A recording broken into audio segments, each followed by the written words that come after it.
Engineering graphics में पास कैसे होना है या स्कोर कैसे करना है उस बारे में बात करेंगे। सबसे फर्स्ट हम लोग इंजीनियरिंग ग्राफिक्स का सिलेबस डिस्कस करेंगे, फिर उसके बाद पॉइंटर सिस्टम डिस्कस करेंगे।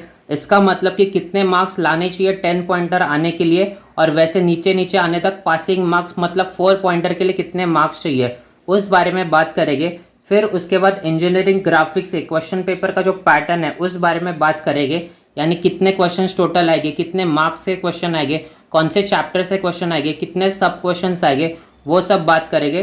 तो स्टार्ट करते हैं इंजीनियरिंग ग्राफिक्स के सिलेबस के बारे में। तो सिलेबस में इंजीनियरिंग ग्राफिक्स में ये अपने मॉड्यूल्स है। इस सिलेबस में जो अभी का एग्जाम हो रहा है उसमें मॉड्यूल नंबर 4 यानी section of solids and DLS, DLS का मतलब होता है डेवलपमेंट ऑफ लैटरल सरफेस, ये मॉड्यूल डिलीट है, ये मॉड्यूल से कोई भी क्वेश्चन नहीं आएगा। तो अपना जो फर्स्ट मॉड्यूल है, मॉड्यूल नंबर 1 है engineering curves. Engineering curves 3 type की अपने को सिलेबस में है। फर्स्ट है साइक्लॉइड, सेकेंड है इनवॉल्यूट और थर्ड है हेलिक्स ऑफ सिलेंडर। ये 3 टाइप की इंजीनियरिंग कर्व्स है, ये मॉड्यूल से क्वेश्चन आएगा। फिर मॉड्यूल नंबर टू है प्रोजेक्शन ऑफ लाइंस, इस मॉड्यूल से भी क्वेश्चन आएगा। Module number 2 projection of lines भी बहुत इंपॉर्टेंट है। फिर मॉड्यूल नंबर 3 में projection of solids. Projection of solids में प्रिज्म होता है, पिरामिड होता है, सिलेंडर होता है और कोन होता है। अभी मॉड्यूल नंबर 3 में मॉड्यूल नंबर 3 यानी प्रोजेक्शन ऑफ सॉलिड्स में 2 टाइप के क्वेश्चन होते हैं, एक होता है 2 स्टेज का और एक होता है 3 स्टेज का। प्रोजेक्शन ऑफ सॉलिड्स में 2 टाइप के क्वेश्चन होते हैं, एक होता है 2 स्टेज का, फर्स्ट होता है क्वेश्चन जो आ सकता है 2 स्टेज का, और एक क्वेश्चन होता है 3 स्टेज का। ये दोनों ही क्वेश्चन आ सकते हैं प्रोजेक्शन ऑफ सॉलिड्स में। फिर सॉलिड्स कौन से होते हैं, प्रिज्म, पिरामिड, सिलेंडर और कोन। मॉड्यूल नंबर 4 अपने को सिलेबस से डिलीट है। फिर है मॉड्यूल नंबर 5 और मॉड्यूल नंबर 6। मॉड्यूल नंबर 5 होता है वो होता है ऑर्थोग्राफिक प्रोजेक्शंस। ऑर्थोग्राफिक प्रोजेक्शंस का मतलब क्या होता है? ऑर्थोग्राफिक प्रोजेक्शंस का मतलब होता है 3D को 2D में कन्वर्ट करना। 3D फिगर को, 3D इमेज को 2D में कन्वर्ट करते हैं, उसको बोलते हैं ऑर्थोग्राफिक प्रोजेक्शंस। और सेकंड होता है, इसमें कौन से टाइप के क्वेश्चंस आते हैं? इसमें जो क्वेश्चन होते हैं वो 2 व्यूज या 3 व्यूज के होते हैं। इसमें क्वेश्चन जो होते हैं 2 टाइप के क्वेश्चन होते हैं, एक होते हैं 2 व्यूज वाले क्वेश्चन और एक होते हैं 3 व्यूज वाले क्वेश्चन। ये 2 टाइप के क्वेश्चन इस चैप्टर में देखने को मिलते हैं। फिर उसके बाद ये 2 टाइप के क्वेश्चन होते हैं, यानी 2 व्यूज मतलब फ्रंट व्यू, टॉप व्यू, और 3 व्यूज में front view, top view, side view, LHSV, RHSV वो सब आएगा। 2 व्यूज में कोई भी 2 व्यूज बनाने को बोल सकते हैं, फ्रंट व्यू, टॉप व्यू या फ्रंट व्यू, साइड व्यू। फिर उसके बाद है मॉड्यूल नंबर 6 जो कि है आइसोमेट्रिक प्रोजेक्शंस। आइसोमेट्रिक प्रोजेक्शंस का मतलब क्या होता है? आइसोमेट्रिक प्रोजेक्शंस का मतलब होता है 2D इमेज को 3D में कन्वर्ट करना। 2D इमेज को 3D में कन्वर्ट करना, उसको बोलते हैं आइसोमेट्रिक प्रोजेक्शंस। आइसोमेट्रिक प्रोजेक्शन में 2 टाइप के क्वेश्चन होते हैं, एक विथ कर्व होता है और एक विदाउट कर्व होता है। ये 2 टाइप के क्वेश्चन आइसोमेट्रिक प्रोजेक्शंस में होते हैं। तो ये है अपना कंप्लीट सिलेबस। अभी पॉइंटर के बारे में बात करते हैं। अपना जो इंजीनियरिंग ग्राफिक्स का जो पेपर होता है, वो पेपर जो होता है वो अभी जो पेपर ड्राइंग बोर्ड पे अपने को पेपर लिखना है, ड्राइंग हॉल में जो पेपर लिखना है वो पेपर होता है 60 मार्क्स का। टोटल 60 मार्क्स का पेपर होता है, जिसको हम लोग थियरी पेपर बोल सकते हैं। ड्राइंग पेपर जो होता है 60 मार्क्स का होता है। फिर जो इंटरनल असेसमेंट होती है, कॉलेज में यूनिट टेस्ट हुआ रहता है, वो जो यूनिट टेस्ट होती है वो 15 मार्क्स की 2 यूनिट टेस्ट होती है। फिर उसका एवरेज निकलता है 15 मार्क्स में से। तो इसका जो टोटल होता है, तो ये टोटल होता है 75 मार्क्स। तो 75 मार्क्स का कंप्लीट इंजीनियरिंग ग्राफिक्स का पेपर होता है। इसके साथ ऑटोकैड का जो प्रैक्टिकल होता है वो 50 मार्क्स का होता है, और एक टर्म वर्क होता है 25 मार्क्स का। ऑटोकैड का प्रैक्टिकल 50 मार्क्स का और टर्म वर्क 25 मार्क्स का। तो इसको हम लोग अभी कंसिडर करेंगे। ये टोटल 75 मार्क्स है। इस 75 मार्क्स में से यानी 60 मार्क्स थियोरी के एग्जाम के, ड्राइंग एग्जाम के, और 15 मार्क्स इंटरनल को मिला के टोटल 75 मार्क्स का पेपर है। तो इस 75 मार्क्स में से अपने को कितने मिलाने चाहिए 10 पॉइंटर लाने के लिए? तो इस 75 मार्क्स में से अपने को 60 मार्क्स आने चाहिए 10 पॉइंटर आने के लिए। 75 में से 60 आने चाहिए किसके लिए? 10 पॉइंटर के लिए 60 मार्क्स आने चाहिए। 10 पॉइंटर अपने को चाहिए, तो टोटल 60 मार्क्स आने चाहिए 75 में से, यानी 60 मार्क्स की थियोरी प्लस 15 को ऐड करके ये टोटल 75, इस 75 में से 60 मार्क्स मिलने चाहिए अगर 10 पॉइंटर इंजीनियरिंग ग्राफिक्स में चाहिए तो। अभी 10 पॉइंटर का मतलब ग्रेड कौन सी होती है, वो ग्रेड होती है ओ ग्रेड। नेक्स्ट, अभी 10 पॉइंटर की बात हो गई, अभी हम लोग बात करेंगे 9 पॉइंटर की। 9 पॉइंटर का मतलब होता है ए ग्रेड। 9 पॉइंटर का मतलब होता है ए ग्रेड, और 9 पॉइंटर के लिए 75 में से मार्क्स चाहिए अपने को, 56 मार्क्स चाहिए। 56 मार्क्स मतलब 9 पॉइंटर। फिर बात करेंगे 8 पॉइंटर के लिए। 8 पॉइंटर का मतलब होता है बी ग्रेड। 8 पॉइंटर का मतलब होता है बी ग्रेड, और 8 पॉइंटर आने के लिए 53 मार्क्स चाहिए होते हैं। 8 पॉइंटर मतलब 53 मार्क्स। फिर बात करेंगे 7 पॉइंटर की। 7 पॉइंटर, और ये सब मार्क्स जो है वो टोटल 75 में से बोल रहा हूँ। 75 में से 53 आने चाहिए 8 पॉइंटर के लिए, और ये अभी 7 पॉइंटर के लिए। 7 पॉइंटर का मतलब क्या होता है, 7 पॉइंटर का मतलब होता है सी ग्रेड। अभी 7 पॉइंटर लाने के लिए कितने मार्क्स चाहिए अपने को टोटल एग्जाम में। एग्जाम में 75 में से अपने को मार्क्स चाहिए 45। 75 में से 45 मार्क्स आए तो 7 पॉइंटर होता है जो सी ग्रेड होता है। नेक्स्ट, अभी 6 पॉइंटर की बात करेंगे। 6 पॉइंटर मतलब होता है डी ग्रेड। 6 पॉइंटर मतलब डी ग्रेड होता है, और 6 पॉइंटर के लिए जो 75 में से मार्क्स चाहिए होते हैं वो मार्क्स होते हैं 38।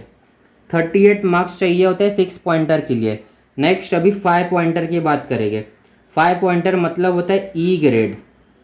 5 पॉइंटर मतलब ई ग्रेड, और 5 पॉइंटर के लिए 75 मार्क्स में से 34 मार्क्स चाहिए होते हैं। और नेक्स्ट है A B C D E, उसके बाद है 4 पॉइंटर। 4 पॉइंटर मतलब पासिंग। 4 पॉइंटर मतलब पास ग्रेड। 4 पॉइंटर के लिए 75 मार्क्स में से 30 मार्क्स चाहिए होते हैं।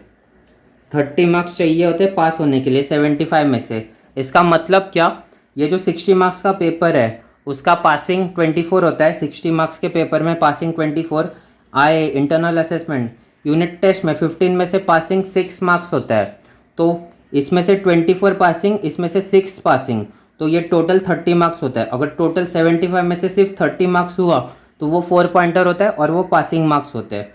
ये हो गई पॉइंटर की बात। अभी हम लोग बात करेंगे क्वेश्चन पेपर की पैटर्न के बारे में बात करेंगे। क्वेश्चन पेपर पैटर्न कैसा रहेगा उस बारे में बात करेंगे अभी। तो हम लोग यहाँ पे साइड में बात करते हैं। तो अपना जो क्वेश्चन पेपर रहेगा उसमें रहेगा क्वेश्चन नंबर 1। तो यहाँ पे रहेगा क्वेश्चन नंबर 1। क्वेश्चन नंबर 1 उसमें सब क्वेश्चंस रह गए। सब क्वेश्चंस ए और सब क्वेश्चन बी रहेगा, और ये क्वेश्चन नंबर 1 में से एनी वन को सॉल्व करना है। एनी वन को सॉल्व करना है क्वेश्चन नंबर 1 में से। अभी ये दोनों क्वेश्चंस कितने कितने मार्क्स के होंगे, ये दोनों जो क्वेश्चंस है वो 10-10 मार्क्स के होंगे। ये दोनों क्वेश्चन, फर्स्ट ए क्वेश्चन भी 10 मार्क्स का होगा और ये बी क्वेश्चन भी 10 मार्क्स का होगा। इसका मतलब क्या, क्वेश्चन नंबर 1 में एक ही क्वेश्चन सॉल्व करना है, 2 क्वेश्चन गिवन रहेंगे, जो दोनों क्वेश्चन 10-10 मार्क्स के होंगे। ये सेम पैटर्न क्वेश्चन नंबर 2 के लिए रिपीट होगा। क्वेश्चन नंबर 2 में भी एनी वन ही सॉल्व करना है, एनी वन ही सॉल्व करना है, और यहाँ पे भी सबसेक्शन ए और बी रहेंगे।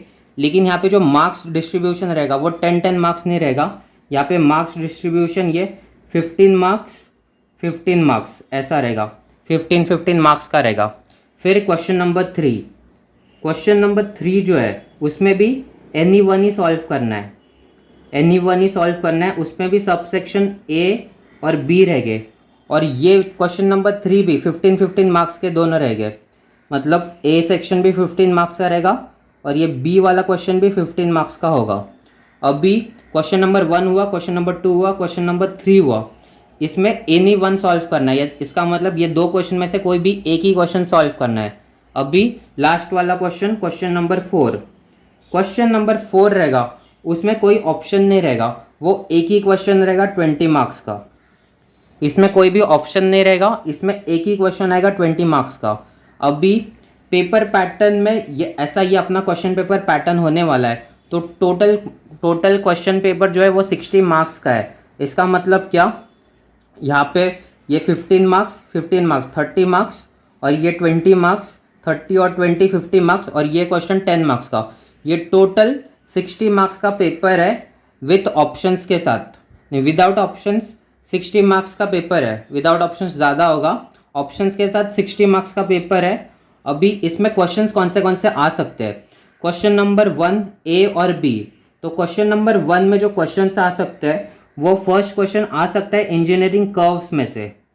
इंजीनियरिंग कर्व्स में से जो अपने को क्वेश्चंस है, साइक्लॉइड है, इनवॉल्यूट है, हेलिक्स ऑफ सिलेंडर है, तो उसमें से क्वेश्चन आ सकता है क्वेश्चन नंबर 1 ए में, इंजीनियरिंग कर्व्स में यहाँ से क्वेश्चन आ सकते हैं। और बी में कौन सा क्वेश्चन आ सकता है, बी में क्वेश्चन आ सकता है प्रोजेक्शन ऑफ लाइन से। तो ये दोनों क्वेश्चन 10-10 मार्क के आ सकते हैं, दोनों में से एक सॉल्व करना है। इंजीनियरिंग कर्व्स या projection of lines, projection lines में क्वेश्चन आ सकता है। फिर क्वेश्चन नंबर 2, क्वेश्चन नंबर 2 में प्रोजेक्शन ऑफ सॉलिड्स से क्वेश्चन आ सकता है। Projection of solids, projection of solids से क्वेश्चन आ सकता है क्वेश्चन नंबर 2 में। इसमें 2 स्टेज का क्वेश्चन आ सकता है, 2 स्टेज या फिर 3 स्टेज, दोनों में से कोई भी क्वेश्चन आ सकता है। तो यहाँ पे 2 स्टेज या 3 स्टेज का क्वेश्चन आ सकता है। हम लोग यहाँ पे लिखते हैं 3 स्टेज। 3 स्टेज का न्यूमेरिकल आ सकता है, न्यूमेरिकल नहीं, ड्रॉ करने के लिए आ सकता है क्वेश्चन नंबर 2A में। क्वेश्चन नंबर 2B में, क्वेश्चन नंबर 2B में ऑर्थोग्राफिक का क्वेश्चन आ सकता है। ऑर्थोग्राफिक में जो 2 व्यूज वाला क्वेश्चन होता है, ऑर्थोग्राफिक का क्वेश्चन यहाँ पे आ सकता है, ऑर्थोग्राफिक प्रोजेक्शन। ऑर्थोग्राफिक में 2 व्यूज का जो क्वेश्चन होता है, फ्रंट व्यू, साइड व्यू या फ्रंट व्यू, टॉप व्यू, तो उसमें से कोई भी क्वेश्चन इसमें आ सकता है। इसमें से भी कोई भी एक ही क्वेश्चन अपने को सॉल्व करना है। और क्वेश्चन नंबर 3, क्वेश्चन नंबर 3 में कौन सा आ सकता है, प्रोजेक्शन ऑफ सॉलिड्स आ सकता है। प्रोजेक्शन ऑफ सॉलिड्स इसमें फिर से आएगा, लेकिन यहाँ पे 2 स्टेज का भी आ सकता है, प्रोजेक्शन ऑफ सॉलिड्स, क्योंकि ये भी क्वेश्चन 15 मार्क्स का है। तो यहाँ पे 2 स्टेज का क्वेश्चन आ सकता है। ऊपर 3 स्टेज का आएगा तो यहाँ पे 2 स्टेज का आएगा, अगर यहाँ पे 3 स्टेज का आया तो ऊपर 2 स्टेज का आएगा, ऐसा कुछ हो सकता है। और एक फिर आ सकता है यहाँ पे आइसोमेट्रिक का क्वेश्चन। आइसोमेट्रिक का क्वेश्चन यहाँ पे आ सकता है, आइसोमेट्रिक व्यू का क्वेश्चन आ सकता है यहाँ पे, विथ कर्व और विदाउट कर्व, वो दोनों में से कोई भी एक क्वेश्चन आ सकता है। तो ये भी क्वेश्चन 15 मार्क्स का है। और लास्ट जो क्वेश्चन है वो कंपलसरी क्वेश्चन, वो तो अभी तक सब लोग ने डिसाइड कर भी लिया रहेगा। वो कंपलसरी क्वेश्चन आने वाला है ऑर्थोग्राफिक प्रोजेक्शंस में से।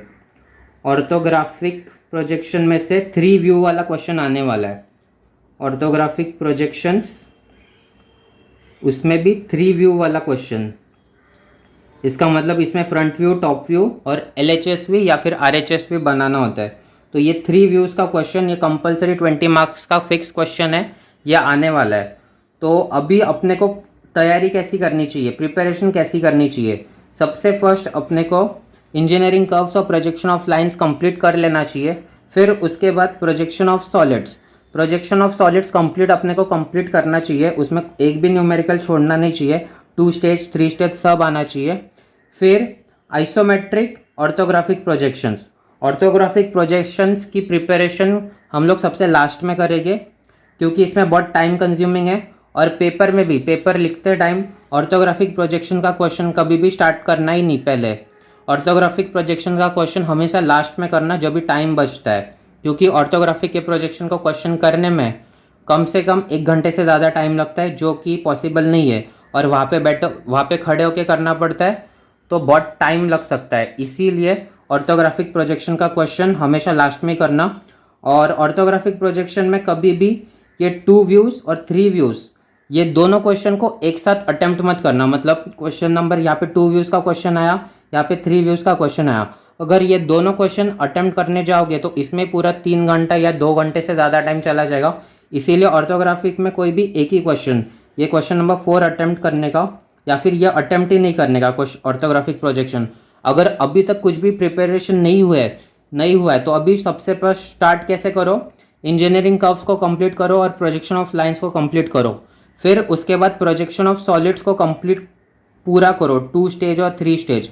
इसका मतलब क्या, 60 में से अपने को कितने मार्क्स मिल सकते हैं अगर इतना ही टॉपिक्स प्रिपेयर किया तो यहाँ से 10 और ये प्रोजेक्शन ऑफ सॉलिड 30 मार्क्स का। इसका मतलब 60 मार्क्स के पेपर में हम लोग 40 मार्क्स अटेम्प्ट कर सकते हैं, 40 मार्क्स पूरा भी मिल सकता है अगर पूरा राइट रहेगा तो बस ये 2 topic, engineering curves, projection of lines और प्रोजेक्शन ऑफ सॉलिड्स पूरा, ये 4 टॉपिक्स अगर पूरे करते हो, कहने के लिए ये 3 ही टॉपिक है, प्रोजेक्शन ऑफ सॉलिड्स तो एक ही टॉपिक है, इंजीनियरिंग कर्व्स तो बहुत ईजी है और प्रोजेक्शन ऑफ लाइंस भी बहुत ईजी है। तो 2 दिन में ये 2 प्रिपरेशन हो सकता है इतना पूरा, और 60 में से 40 आराम से मिल सकते हैं। और 60 में से 60 मिलाना भी ये टाइम कुछ मुश्किल नहीं है। ऑर्थोग्राफिक सबसे लास्ट में करने का, मतलब पूरा पेपर जो है engineering curves projection of solids, ये पूरा पेपर कंप्लीट करने का 2 आवर्स में, इतना कंप्लीट करने का। और लास्ट का जो 1 आवर है वो ऑर्थोग्राफिक प्रोजेक्शन 3 व्यूज़ के लिए दे देने का। उतना टाइम लगने ही वाला है, ऑर्थोग्राफिक प्रोजेक्शंस को कम से कम 1 घंटा तो लग ही जाता है। तो ऐसा है पेपर पैटर्न, ये क्वेश्चंस ऐसे ही आने वाले हैं। नॉर्मली क्वेश्चंस अभी क्वेश्चन बैंक से ही आ रहे हैं, तो क्वेश्चंस भी तुम लोग को ऑलरेडी पता है कौन से क्वेश्चंस आने वाले हैं, तो अच्छे से प्रिपरेशन करो। और ऑर्थोग्राफिक प्रोजेक्शन का क्वेश्चन सबसे लास्ट अटेम्प्ट करने का, बस इतना ही है। All the best.